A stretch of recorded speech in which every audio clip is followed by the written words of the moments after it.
คนบ้านเรา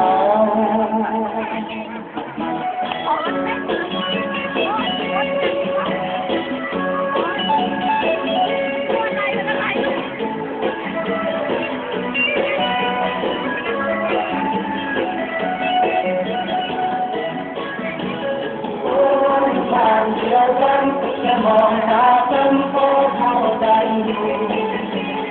รู้ว่าเหนื่อยแค่ไหนว่านักแค่ไหนบนหนทางสู้ยังมีคนจะเดินยังมีคนจะไป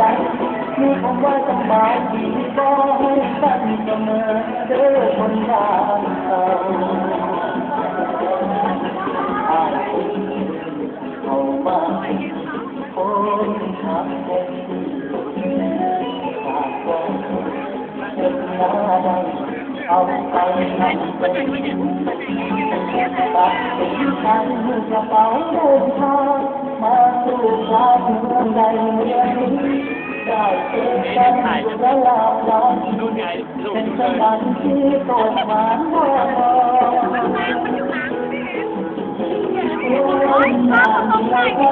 ก็มองตากันก็เข้าใจอยู่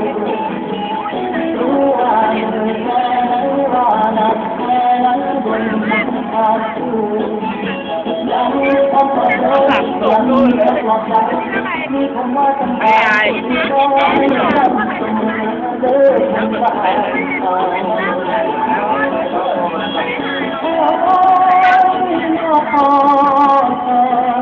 คนบ้านเราให้โชคให้มันให้มันให้ให้อยู่ดีมีแห้งอยู่ได้ดีเด้อครับพี่น้องบอ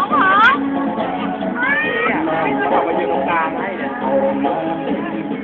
เนี่ยหมดแล้วเพชรจะหมดมาแล้วถ่ายยังบอกเคยคำพูดนักเรียนมอปลายตาภาพที่ตามกลายเป็นแรงงานผู้คนบ้าทั้งว่าเว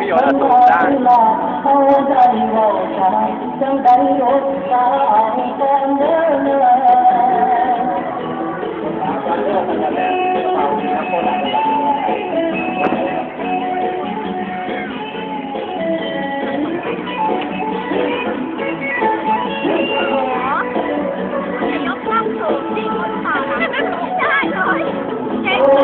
บ้านเดียวกันมองตากันก็เข้าใจอยู่รู้ว่าเหนื่อยแค่ไหนว่านักแค่ไหนบนหนทางสู้ยังมีคำว่าเดินยังมีคำว่าใจมีคำว่าสบายดีก็ให้กันเสมอเด้อคนบ้านเรา